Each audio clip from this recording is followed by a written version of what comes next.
بسم اللہ الرحمن الرحیم۔ السلام علیکم۔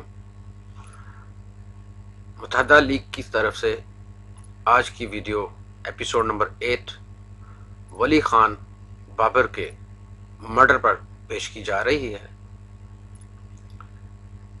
ولی خان بابر 13 جنوری 2011 کو شہید کر دیے گئے۔ ہمارے ینگ بلڈ، ینگ جنریشن کے پاکستانی لور جو کہ ہمیشہ سچی خبر، اس کی ریسرچ اور سچ کو پیش کرنے کے لیے ہمیشہ آگے آگے رہے، اور یہی وجہ تھی کہ پاکستان کے دشمن، criminal mafia, so called political, ہاتھ دھو کر ان کے پیچھے پڑ چکے تھے، اور ان کو 13 جنوری 2011 کو لیاقت آباد کے اندر لوگوں کے سامنے بڑی ٹریفک میں بڑی بے دردی سے قتل کر دیا گیا۔ سب سے پہلے ولی خان بابر کی یاد میں ان کی ویڈیو پیش نظر ہے، اس کے بعد پھر مزید ہم اس کے اوپر ڈسکس کریں گے۔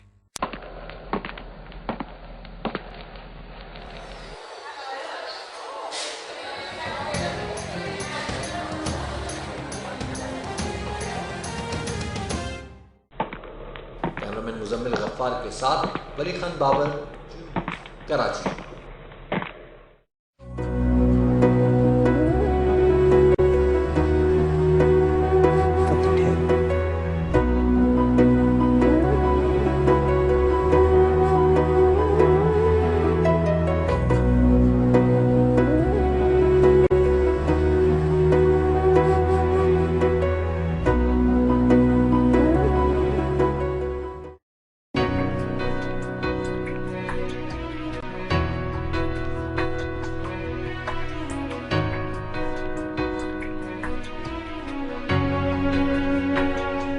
یہ وہ جگہ ہے جس پر کبھی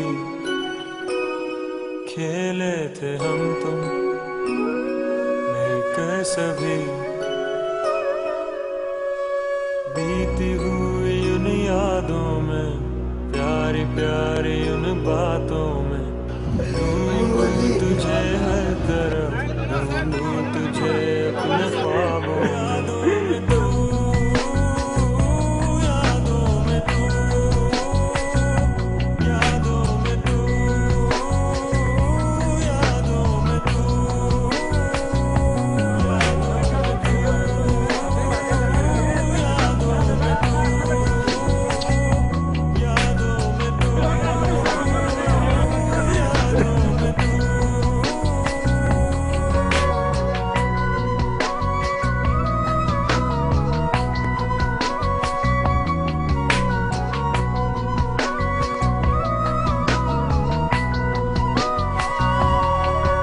دوستی کی چھاؤں تلے سب مشکلوں میں ہم ساتھ چلے۔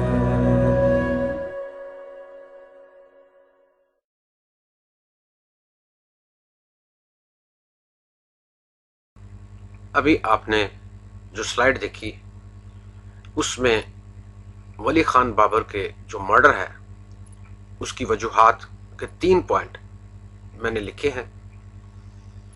یہ تینوں پوائنٹ وہ ہیں جس کے اوپر میں نے اپنی بہت سارے مہینوں کی ریسرچ کی، اپنی انفارمیشن کلیکٹ کی، اور ان کو مختلف ذرائع سے کنفرم بھی کیا۔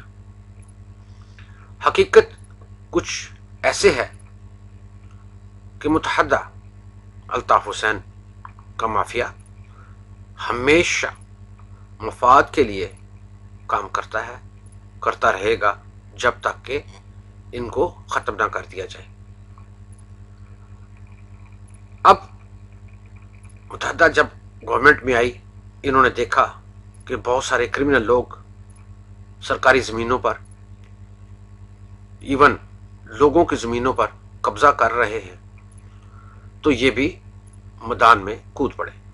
جیسا کہ سٹارٹ میں انہوں نے جب اپنی پارٹی بنائی बैंक रॉबरीज, डकैतीज, बत्ता माफिया, यहाँ तक कि आहिस्ता आहिस्ता ईदी बेचारे की कुर्बानी की खालें छीनना शुरू कर दी। अभी वो सदका, खरायत, फितराना, यानी कि हर किस्म का वो पैसा, हर किस्म का वो मफाद जो ये ले सकते हैं वो लेते हैं। मुत्तहदा के काफ़ी सारे क्रिमिनल इस वक्त भी जेलों में बंद हैं, जिन्होंने अपनी इन्वेस्टिगेशन में भी कंफर्म किया कि मुत्तहदा लैंड माफिया के अंदर काफ़ी हद तक शामिल है। और इसकी मैंने अपनी खुद भी रिसर्च की। वली खान बाबर बत्ता माफिया के पीछे हाथ धो के पड़े हुए थे, अपनी इन्वेस्टिगेशन कर रहे थे। उस दौरान उनके पास काफ़ी हकायक जमा हो गए, जो कि मुत्तहदा को डर था कि कहीं मीडिया पे ये खबरें आ ना जाएं। दूसरा पॉइंट जो मैंने अपनी रिसर्च की, और वो सबसे आसान भी थी क्योंकि वो लोगों के सामने आ रही है, यानी करप्शन। मुत्तहदा बहुत चीख चीख कर, स्पेशली अल्ताफ हुसैन बहुत चीख चीख कर यही कहते हैं कि मैंने देखें कुछ नहीं बनाया, मैंने कभी वडेरों के या जगीरदारों के हमेशा खिलाफ काम किया। ये सब झूठ, मक्कारी, फरेबी है।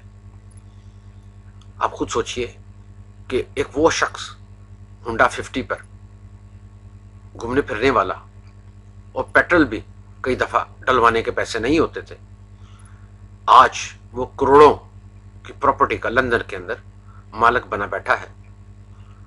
अपने भाई यूएसए के अंदर सेटल किए हैं, होटलों का बिजनेस चल रहा है। उसके अलावा इनके अपने मिनिस्टर, स्पेशली एक वो शख्स जो कि एक हलीम फरोश था, फटी कॉलर होती थी, टूटी सुजुकी में देगे डालकर लोगों को देता था, आज वो भी अरबपति है।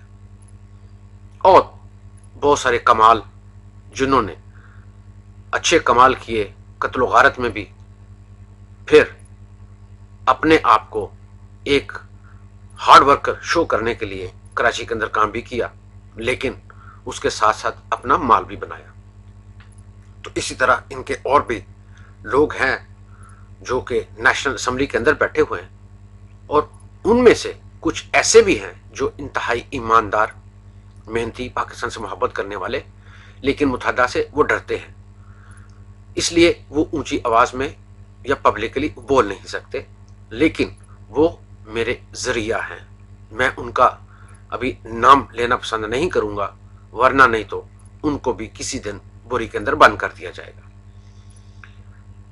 मैं जो भी अपनी रिसर्च करता हूं या कंफर्मेशन करता हूं, अपने ज़राए मुत्तहदा के बाहर या मुत्तहदा के अंदर, बहुत सारे लोग हैं जो मुत्तहदा में गलत फहमी पे आ तो गए, लेकिन हकीकत में वो वापस नहीं जा सकते, क्योंकि अल्ताफ हुसैन का नारा है, जो कायद का गद्दार है वो मौत का हकदार है।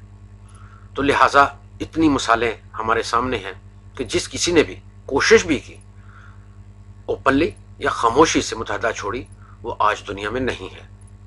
तो इस वजह से बहुत सारे ईमानदार, हुब्बुल वतन लोगों का दर्द देखने वाले, फील करने वाले मुत्तहदा के अंदर लोग मौजूद हैं, लेकिन उनकी मजबूरी है।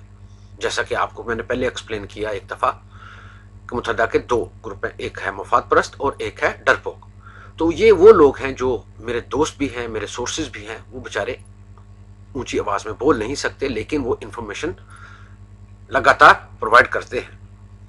तो हमें भी उनका साथ देना चाहिए ताकि उनकी जान बच सके, और ये भी एक जहाद है। तो ये करप्शन ऐसी थी जिसके ऊपर वली खान बाबर बड़ी हद तक पहुंच चुका था, और उसके पास ऐसे ऐसे हकायक आ चुके थे जो किसी टाइम भी लीक होने वाले थे, लेकिन मुत्तहदा ने डिसीजन कर लिया। जब डिसीजन हो गया, उस दौरान मुत्तहदा की इनसाइड स्टोरी वो भी वली खान बाबर को पता चल गई कि उनके खिलाफ क्या कुछ हो रहा है। वली खान को बाबर को यह भी पता चल गया था कि उनके खिलाफ साजिश ان کو مارنے کی، ان کو قتل کرنے کے لیے ایک پلان بن چکا ہے، جو کہ ایک انفارمر، ایک کراچی کا سو کالڈ لیڈر لندن جاتا ہے، الطاف حسین سے ڈسکس کرتا ہے، اس کو پرابلمز بتاتا ہے اور اس کو خطرات سے آگاہ کرتا ہے، جس پر الطاف حسین اور محمد انور، انڈین محمد انور، انہوں نے بیٹھ کر 3 لوگوں نے پلان بنایا اور ساؤتھ افریقہ کو یہ ٹارگٹ دے دیا گیا، اور جب ٹارگٹ ملا انہوں نے اسی ٹاسکنگ پر ٹیم کو تشکیل دیا اور پاکستان کے اندر ایک بڑی ٹیم بنائی۔ ولی خان بابر کو کچھ حد تک یہ علم ہو چکا تھا کہ متحدہ والے کسی ٹائم بھی کچھ کر سکتے ہیں، کئی دفعہ وہ اپنا روٹ چینج کر کے بھی گھر پہنچتے تھے، لیکن پھر بھی ان کو شیورٹی نہیں تھی۔ آخر کار 13 جنوری 2011 کو وہ متحدہ کا شکار ہو گئے، اور آج ہم اس شہید کو صرف انٹرنیٹ کی حد تک یاد کرتے ہیں، میڈیا پہ ان کی خبر غائب ہو چکی ہے۔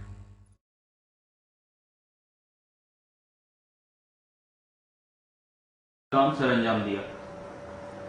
مجھے 12 تاریخ کو جو ہے، جی 12 جنوری کو جو ہے مجھے فیصل موٹے نے گلشن وسیم اپنے گھر کے BR پہ بلایا جی اور مجھے ولی خان بابر کی تصویر دکھائی اپنے موبائل فون پر، اور مجھے جیو کے آفس لے کے گئے اور وہاں پر مجھے بیٹھایا اور کہا کہ اس کا گھر دیکھنا ہے، تمہیں اس کی ریکی کرنی ہے۔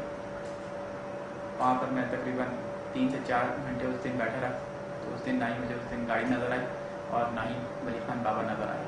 میں نے فیصل کو فون کیا، فیصل نے کہا کہ چلو تم گھر چلے جاؤ، کوئی مسئلہ نہیں ہے۔ دوسرے دن میں تقریباً 1 بجے اپنے آفس گیا، اللہ بخش کوٹ، وہاں سے فیصل نے کہا کہ تم ایک کام کرو، کل یہاں گئے تھے تم، کل یہاں تمہیں بھیجا تھا، آج تم جیو کے آفس پھر چلے جاؤ، جیشان وہاں پر موجود ہے، جیشان تمہیں گاڑی دکھا دے گا، تم وہاں سے اس کے پیچھے چلے جانا، اس کا گھر دیکھ لینا۔ میں نے کہا ٹھیک ہے۔ میں تقریباً وہاں سے 3 بجے نکلا اور عصر کے وقت میں جیو کے آفس کے پاس پہنچا، وہاں پر جیشان اور لیاقت پہلے سے موجود تھے۔ جیشان نے مجھے گاڑی دکھائی ہے، گاڑی کا نمبر دیا ہے اور گاڑی کا کلر، کیا نمبر تھا گاڑی کا؟ گاڑی کا نمبر 613 EE 613 کلٹس تھی، سوزوکی سلور کلر کی گاڑی۔ اس کے ساتھ ہی لوگوں نے اپنی کھڑی کی تھی اور اس کے پیچھے اس کی گاڑی کھڑی تھی، وہ مجھے دکھائی اور کہا یہ گاڑی جب جائے گی تمہیں فون کر کے بتانا ہے ہمیں، تمہارے موبائل میں بیلنس ہے۔ میرے موبائل میں اس وقت 4 سے 5 روپے تھے، میرے موبائل میں اس نے بیلنس ڈلوایا ہے 50 روپے کا اور 100 روپے کا، 2 مرتبہ بیلنس ڈلوایا میرے موبائل میں، اور کہا کہ یہاں سے ہلنا میں، جب جائے گا تو مجھے فون کر کے بتانا۔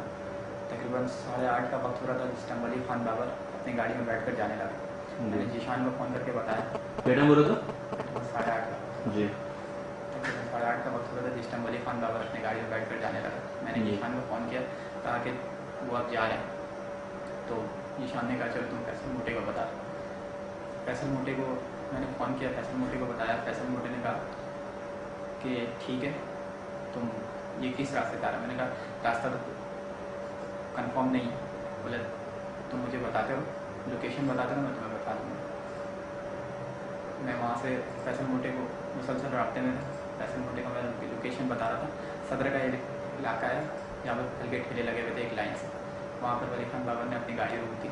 میں نے فیصل کو بتایا کہ یہاں پر گاڑی صدر کے علاقہ ہے، جانے لگے۔ میں نے فیصل کو بتایا، فیصل نے کہا چلو اب تم پیچھے آ جاؤ، کوئی مسئلہ نہیں، تم پیچھے ہی آنا۔ میں پیچھے آ رہا تھا۔ تینٹی کا جب مزار آیا، میں نے فیصل کو بتایا کہ تینٹی کا مزار آ گیا۔ جی فیصل نے کہا ٹھیک ہے، آتے جاؤ، سیدھے ہی آنا ہے۔ فیصل کو میں نے بتایا، سیدھے ہی گاڑی جا رہی تھی۔ آگے جب ٹاپ خانہ آیا چوکی، میں نے فیصل کو بتایا سپر مارکیٹ کا علاقہ تھا۔ میں نے فیصل کو بتایا سپر مارکیٹ ہے، ٹاپ خانہ۔ فیصل نے کہا لوکیشن تو بتاؤ۔ میں نے لوکیشن بتایا فیصل کو، ESO کا پیٹرول پمپ ہے سیدھے آتے، اور مجھے آتے شیل کا پیٹرول پمپ۔ اتنے میں میرے سامنے سے لائن اس ٹائم فیصل کی ڈراپ ہوئی ہے، اور جیشان سامنے سے پیچھے سے گرین بیلٹ ہے، وہاں سے فٹ پاتھ سے آیا سامنے سے پیدل یا بائک پہ؟ پیدل تھا۔ اوکے، کیا ٹریفک جام تھا اس ٹائم؟ ٹریفک بالکل رکی ہوئی، صحیح ہے۔ ट्रैफिक रुकी हुई थी। जीशान मेरे सामने से आया, पैदल था, कैप पहना हुआ था, ड्रेस पैंट था, उसने इंक किया हुआ था उसने। सामने से आकर उसने जो तकरीबन 6 से 7 फायर किया गाड़ी के ऊपर। वली खान बाबर कौन सी पिस्टल था उसके पास? ये कौन सा कलाशन थी, पिस्टल थी, क्या था? पिस्टल था उसके पास, ओके। ब्लैक कलर का पिस्टल था।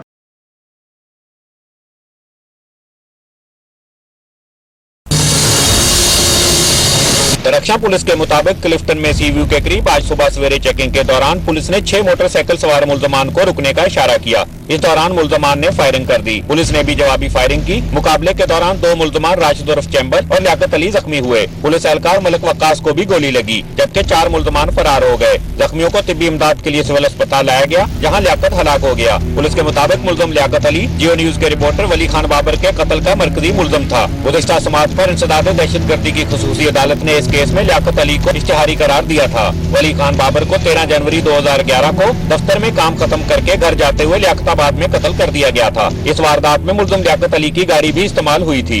इस गाड़ी की निशानदही करने वाले पुलिस के हेड कांस्टेबल को 31 जनवरी को लियाकताबाद में घर से बाहर बुलवाकर फायरिंग करके हलाक कर दिया गया। जिस शहरी रजब बंगाली ने ये गाड़ी बरामद कराई थी, उसे 29 जनवरी को अगवा करने के बाद कत्ल किया गया। पर्दे के पीछे काम करने वाले हाथों ने रजब बंगाली की लाश के साथ पुलिस एहलकार अरशद कुंडी को भी ऐसे ही अंजाम की धमकी दी। उसे भी चंद दिन बाद गुलजार हिजरी में पुलिस लाइन के बाहर फायरिंग करके हलाक किया गया। केस की तफ्तीश के किरदारों के पेदर पे कत्ल, यूं अमली तौर पर इस हाई प्रोफाइल केस की बुनियादी तफ्तीश साजिशों के तानों बानों में उलझकर कमजोर हो गई। बिलाखिर कत्ल के 85 दिन बाद 7 अप्रैल को वली खान बाबर कत्ल केस में मुलव्वस 5 मुल्जमान फैसल नफसियाती, शकील मलिक, शाहरुख उर्फ मानी, ताहिर नवीद उर्फ पोलका और मोहम्मद अली रिजवी की गिरफ्तारी जाहिर कर दी गई। लेकिन ऐन उसी रोज वली बाबर कत्ल केस की तफ्तीश के अहम किरदार और SHO supermarket Shafiq Tanoli के भाई नवीद तनोली को गुलशन इकबाल में कत्ल कर दिया गया। इस केस का एक अहम मुल्ज़िम आज पुलिस के हाथों अंजाम को पहुंच गया, लेकिन यह हकीकत है कि इस केस के बाद अहम मुल्ज़मान अभी भी रूपोश या मफरूर हैं। अभी तक ये नहीं मालूम हो सका कि जियो न्यूज के बेबाक और निडर साथी वली खान बाबर कत्ल केस में मुलव्वस मुल्ज़मान कौन हैं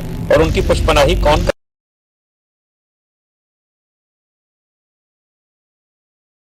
पाकिस्तानी मीडिया कभी भी हकायक को पेश नहीं करता, क्योंकि उनका मकसद या तो पैसा बनाना है और दूसरे में उनको कोई थ्रेट करे तो तब उनकी खबर मीडिया पे लगाई जाती है। इवन यहाँ तक कि जैसे अल्ताफ हुसैन और उसके माफिया ने मीडिया को धमकी लगाई तो 3 घंटे अल्ताफ हुसैन का तमाशा, डांस, फजूलियात इन्होंने पूरे पाकिस्तान में दिखाई। वली खान बाबर का मर्डर हुआ, इन्वेस्टिगेशन रिपोर्ट सामने आई, क्रिमिनल्स ने एक्सेप्ट किया कि उनका तल्लक अल्ताफ हुसैन ग्रुप से है, लेकिन फिर भी मीडिया ने उसको आज तक कभी नहीं कहा कि अल्ताफ हुसैन इस मर्डर के पीछे है। वो हमेशा यही कहते हैं कि कराची का एक पॉलिटिकल पार्टी या किसी भी अंदाज और में पेश करते हैं और असल सच को हमेशा छुपा जाते हैं।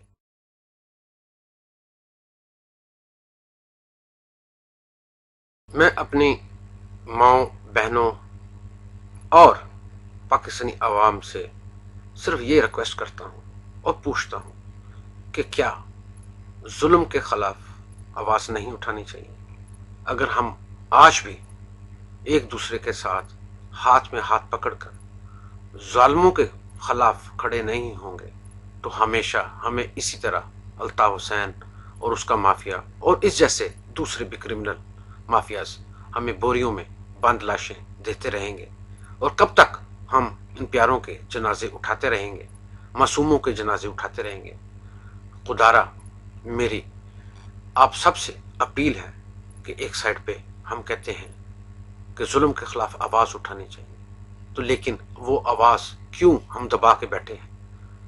इस सब्र को, इस खामोशी को तोड़िए और आइए हम मेरा साथ दें, मैं आपका साथ दूं। हम मिल के इस अल्ताफ हुसैन और इसके माफिया के खिलाफ एक आवाज़ बुलंद करें और इनको एक कानून के कटहरे में खड़ा किया जाए ताकि लोगों को इंसाफ मिल सके।